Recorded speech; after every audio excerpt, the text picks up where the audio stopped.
Hello! Welcome to a team preview of the Houston Outlaws. They are kicking off their season, they being Houston, by doing a, watch party, live kind of thing at the beginning in week 1. Did they play against the Dallas Fuel? Is that the point of it, that it's like a Texas rivalry thing? I think so. Yeah, I think so. Yeah, I can't remember the week 1 schedule off the top of my head. Let me dress down a little bit for this one. /schedule. Wow, the continuity between the last shot is going to be pretty obvious with now. Well, we're going to understand the continuity. It's a new day. Yeah, May 6th. I dressed up in the same suit Yeah, for it's a it. new day, obviously. Am I supposed to be able to hear Johnny, by the way? I can't hear him. May 6th. Can you still not hear him? Hello? No. I don't know. we Is can he hear even him. talking? We can hear him. Yeah. He's not in the call for me. I only see him. I see him in the main feed, but not the main Refresh call. the page of Avast. Refresh the page, Connor. Okay. Here he goes. Should we just start this again? Yeah, no. Let's just continue. Let's keep going. Funny. God, this Roll is forward. ridiculous. All right. Yeah, they're Okay. playing. They're playing Dallas. May 6th. The Houston Outlaws are going to be doing a live thing at the beginning. We'll wait for this guy to get back before we dig into it properly. But all right, so let's go through their team. They actually don't have that many new. Well, actually, they've got quite a lot of new looks, but it's just that. There we go. He's back. Yeah, I can hear you now. So they've got a bit of a new look team for sure, but they actually don't have new contenders level players apart from Merit at DPS. So yeah, let's start this just from a base level. Houston had their most successful season in 2021. The first half of the season was looking awesome, and then second half of the season it went downwards a little bit. Can they replicate that level of success with this team? Do you think it's going to be better or worse than their 2021 season?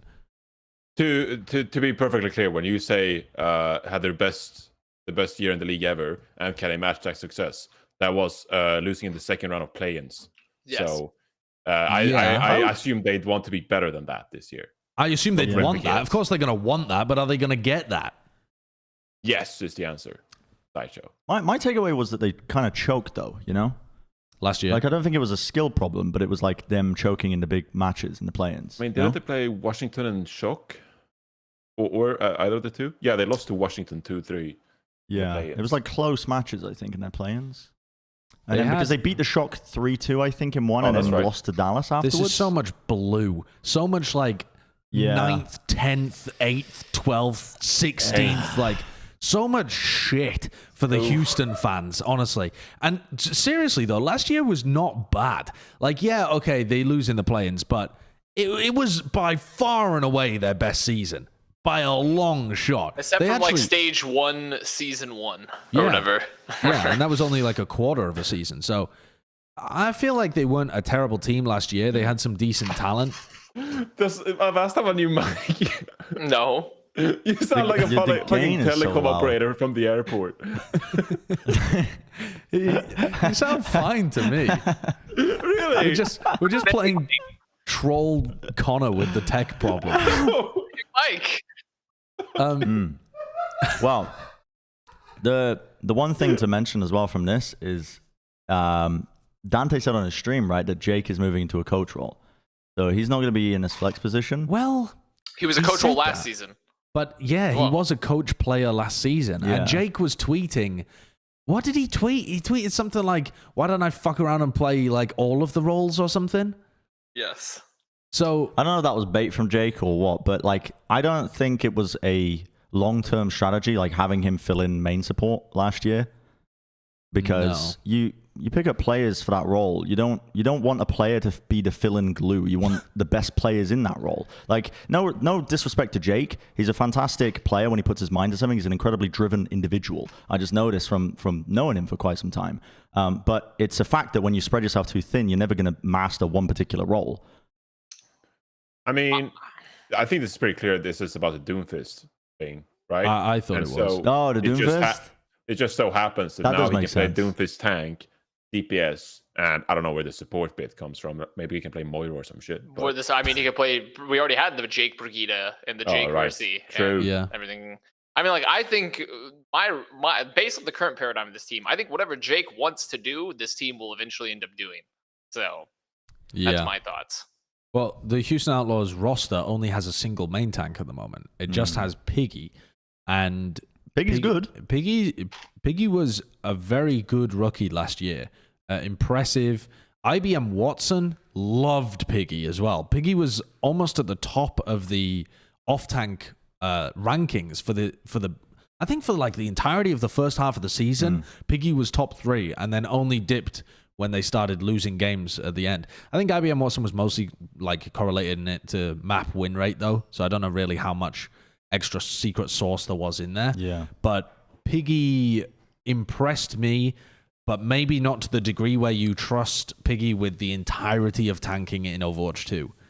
I don't know about you lot, but Piggy isn't to me like a Fury or a Void or Hanbin, where I expect them to be incredible. Listen to what you're saying. You're saying Fury, Void, Hanbin. So, I mean, those are the best in the world. Yeah. That's like, well, I don't know if this solo DPS player can be like Prophet, but But my point there is not that Piggy. I'm not saying Piggy's not a top 3 off tank, therefore he shouldn't be tanking. I'm saying Piggy's not a top 3 off tank, so he shouldn't be solo tanking. The people that I'm fine with solo tanking are like top 3, maybe top 5 in their roles all time. All time great players are the only people I can trust solo tanking next year. Piggy's not one of them. Yeah. Like I don't trust it like you. Smurf or Super or that kind of thing. And I agree with you. They probably need a tank to round out, but I do think Piggy is a Chad, and I think he'll contribute greatly to this tank role. So I don't think it's a case of like any random off tank being the solo tank for a team and having to fill in the shoes when it comes to stuff like Winston, Reinhardt, Orisa, whatever it is. I trust Piggy. I mean, largely based on his Sigma gameplay, quite honestly, and some of his other off tank play. That I think he is almost like a Chrome character that I have faith in him being able to play a lot of these different heroes and in a good play style to do so. Some of this is assuming, of course, we're all assuming when we talk about people being able to fill the tank role by themselves, because we haven't seen main tanks play off tank and off tanks play main tanks, etc. So we're speculating a bit, of course, but I think Piggy is such a Chad that he'll be able to figure it out. And maybe you want the main tank to sort of complement him a little bit. But I don't have trust issues in Piggy's ability to play tank here. I agree with that. I think Piggy, you can trust him in that tank role, I think, to be able to play whatever's necessary. Like I felt like if you can play one particular role, he was playing a variety of off tanks, I think, to a pretty high level. Mainly the Sigma, right? Yeah. So mainly the Sigma. That's where all of his play tank came from. A bit. But was mostly Sigma. But it's I feel like if you showcase that you're good enough in that role, I feel like in the modern day of Overwatch, there's not really the case of like one-tricking to a degree with players. Like you don't get to that point where you can compete at the highest level by only being able to one-trick the one role. Yeah, I in think 2021, in 2022. That time is gone, but also tank is looking so different. The reason, sure, yeah. So there might be that learning curve, and that's why you bring the backups. I would have confidence in Piggy, but I think if they don't pick up an additional tank player, if any team is only running one tank player, you run many risks. A tremendous amount of pressure on that one player's shoulders. Yeah, they are a centerpiece of that team. There is no time off for that player as well. It is a longer season coming around as well. There were complaints very early on. It's not the same as season 1 where it was like 40 matches in the regular season. There are still a lot of matches this year. A lot of matches this year still. We were looking at it. There's 23 matches in week 1. Obviously not for each team, but there's a lot of matches happening. It's 50% more than last year. Yeah. So that's a lot. It's a lot to put on one player's shoulders, and if for whatever reason they get sick, the pressure is too much, whatever, you need to have backup options. Yeah, that's my takeaway. I think Piggy is fine if assuming a perfect world where he is capable of playing for the entirety of the season, but we don't live in a perfect world, and you want to have those backup options just in case. All right, so now you look at the support line, and I feel like there's a similar story going on here because they've got Iris, Lastro, both of whom are flex support players. They have decent complementary skills. I think Iris practically only played BAP last year, though definitely did play some other stuff on top of that too. Wasn't just a one trick, but played a lot of BAP in the same way that Piggy played a lot of Sigma. And Lastro's played mostly, I have been paying most attention to his Zen, although I think the other roles that he's playing... He was for his Ana. That's what he's most known for, is his Ana play. So his Ana was good too. So... yeah, I think they complement each other quite nicely, but where's the main support? Where's the Brig? Where's the Lucio gameplay? Where's any of that coming from? Is it all Jake? Is that Jake's entire thing? And if Dante's talking about him going into coaching, then that's a crazy amount of pressure to be putting on Jake. I mean, technically he was already coaching and playing last year too, so it's not like... yeah, but he also wasn't playing Mercy Brig to a very high level. You know, I mean, I don't know. I just think that's how their team's designed. I remember when this move was announced, and I said, this is either going to be disaster or genius for the Houston Outlaws to have Jake be a player coach, because it's just how Jake operates. He wants to do everything, you know? So I feel like probably the majority of this pressure on Jake is entirely self-imposed, in my opinion. But I don't think that's a good solution for the team. Like, for example, if Jake is their only backup main tank, don't think that looks particularly great. If Jake's their only main support, don't think that looks particularly great. No human can be spread that thin. It's better to have somebody specialize in something and put all their energy towards it. But also, even if Jake was just focusing on main support, I wouldn't be feeling confident about that either.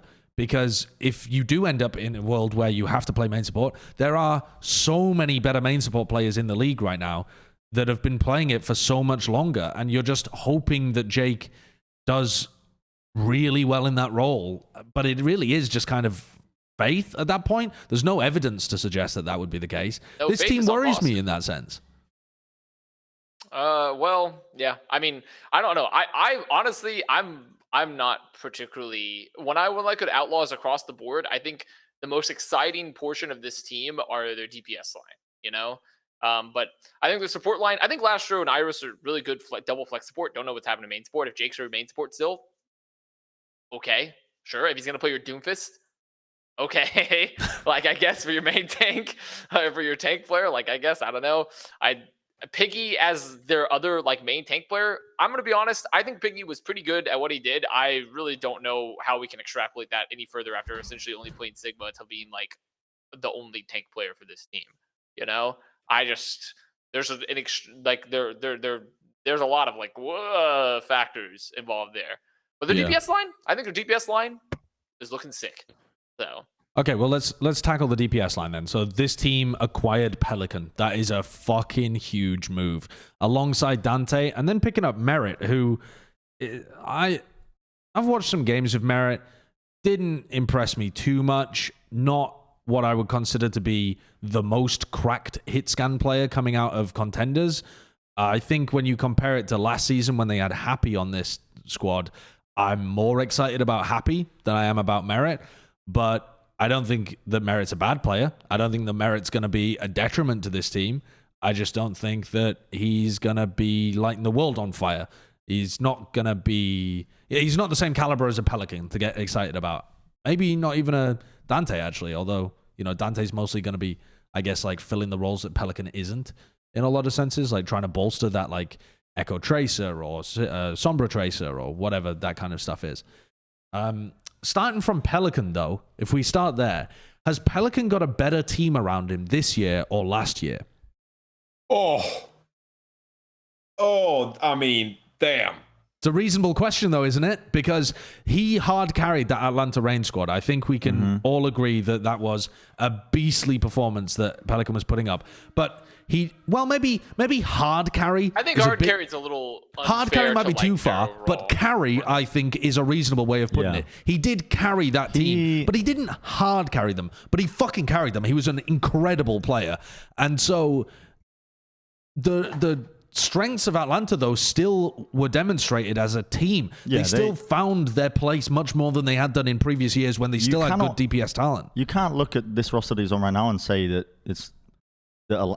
this Houston iteration is more well-rounded than the team he was on previously on the Atlanta squad. I don't think you can say that. Because they're missing the backups. They're missing the flexibility in terms of their roles, assuming Jake is moving into the coaching position. But the reason I'm not as worried, and this team is probably going to be living and dying by the DPS play, which that is the reason I'm not as worried, is everything we know about Overwatch 2, moving into the 5v5, I sound like a broken record, I feel like we mention this almost every time, but with the game moving into more of a DPS focus, shields are more of a priority, it's like, it's more of a shooter. But also, Bren, more agency to your DPS players, and if that is going to be enabling the hard carry, the carry from Pelican, and that can turn into a hard carry performance, that's kind of insane, no? Yeah. Is this DPS line better than Atlanta's old one?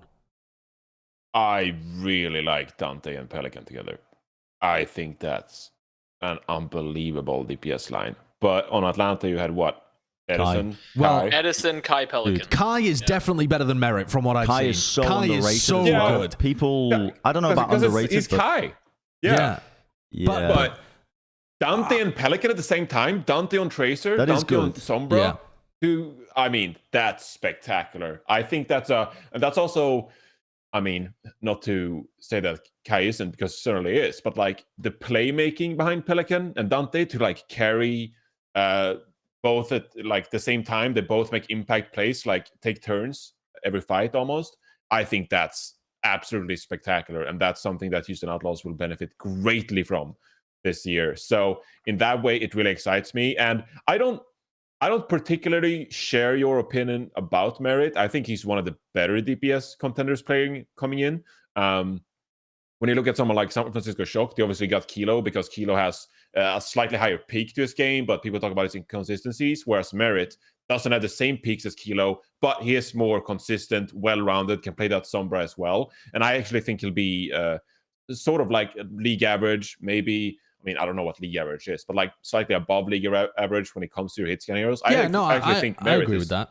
I agree with that. I didn't want to give over the impression that I think Merit's terrible. I just think that, you know, there's not, you're not relying on Merit to carry this DPS line. Yeah, I think, you know, certainly if we're comparing to teams that we've recently previewed, if we're comparing him to somebody like, you know, Valentine that came into Boston, yeah, I mean, I'd rather have Merit. Yeah, but there are a lot of good hit scan players in the league right now, and I don't think Merit's going to make the difference for you in a lot of the big games where Houston are going to want to win. I think that's where you're looking at Pelican Dante. Yeah, but I don't think, to clarify, I guess, both our opinions then, I think whenever Merit is subbed in to play long-range hit scan, I don't think that's going to be a crutch for Houston Outlaws. I actually think that obviously you won't have the same playmaking or star play as Dante provides or Pelican provides, depending on who you sub out. But I think that Merit can definitely hold his own and actually sometimes maybe make some plays of his own. So that's why I think it's a really solid DPS trio, because there's not one that is like significantly worse. Like I think Merit can still hold his own and contribute to a good team in a DPS trio. So I'm really looking forward to see how this plays out. Where is this team gonna end up? Like, what would your goals even be? I'm high on this team. I'm You're irrationally high on this team. I am irrationally high on this team, Josh. So I look at the DPS line. I understand why you get excited about it, but I just look at the fact that they have no main support, one main tank, and I just can't have faith in them. I just simply can't. So where would you put them? Why would you roughly rank them, or what would your expectations be? A reminder that you need to make top 8 to get into the mid-season tournament. They'd surely be fighting for that. I don't think they're like the Dallas Fuel of the world, but I think they're better than Boston. I think they'll be competing for top 4 in the NA region. Competing for top 4. So they'll be competing with Dallas, Shock, Washington, Gladiators, and Atlanta, I suppose. But I think they could definitely like be better than one or two of those teams. I think they could be better than Washington if they're good. Yeah, it's interesting. Which actually, could be, when you take that's a look. quite hot, you know, considering that like Vigilante comes in, you have Decay on that team, Mag. So. Oh fuck! You're forgetting NYXL as well, by the way. Oh yeah, New York. Yeah, they're a great shout as well. But yeah, you know, we'll see. Well, I mean, if you're comparing like Flora and Yaki to Dante and Pelican, and you know, there's more to the piece. Like you got Myeonbong, Gangnam Jin. New York excites me, but yes, I think Houston has really good pieces. I think they'll actually be better than last year. Yeah, I could see this team there's a world in which they go on this huge run just if, again, the meta falls in their laps. Like in terms of the roles, if it all works out for them. But if there's even the slightest obstacle, I could see that really hurting them. Unless the game has enough kind of newness to it when it moves to Overwatch 2, that the meta is so open that you can play towards the strengths of like your DPS players. What are the strengths? What is the perfect meta for Houston? I don't even know what the perfect meta is. Dude, I mean, main tank Sigma Dante on Sojourn. Dude, I don't even know what metas will work like in Overwatch 2.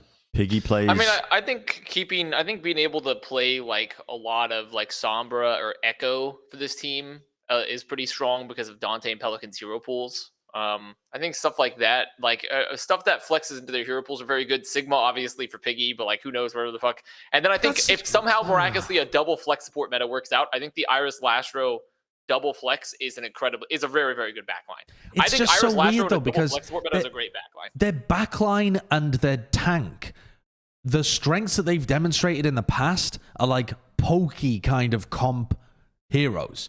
You got Sigma, you got double flex support, you got BAP, Zen, Ana, those kind of things, right? And then your frontline, not necessarily just your frontline, but the DPS is the main strengths are like dive kind of heroes. You're looking forward to the Tracer Sombra and the Echo going in there and all of that kind of shit. Like those are what excite you about Dante Pelican the most, I would say.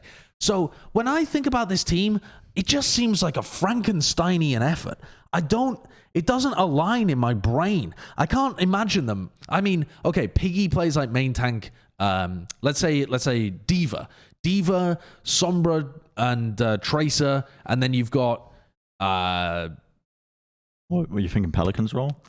No, I'm thinking about like the back line. So I guess then you have Jake playing Brig, and you have like Briggs. There's a lot of question marks is the problem to rate them highly. I just don't get it. That's what I struggle to see them competing for fourth or overtaking them from last year because I don't get it. I don't. But that's the crazy thing is that we could reflect on this episode and the season could begin and we're looking at the mid-season tournament and they could have just fallen into a meta that suits them. Of course, but you could say that about any team, couldn't you? Yeah, but I feel like it's more. But the reason I stress that point so much is because I feel like it's more likely when we're moving to Overwatch 2. Just the nature of it. It seems to be a more scrappy game, more emphasis placed on the DPS players, especially Tracer. Tracer seems like very strong, at least just from the workshop mode when we were watching it, because it felt like the big antithesis of.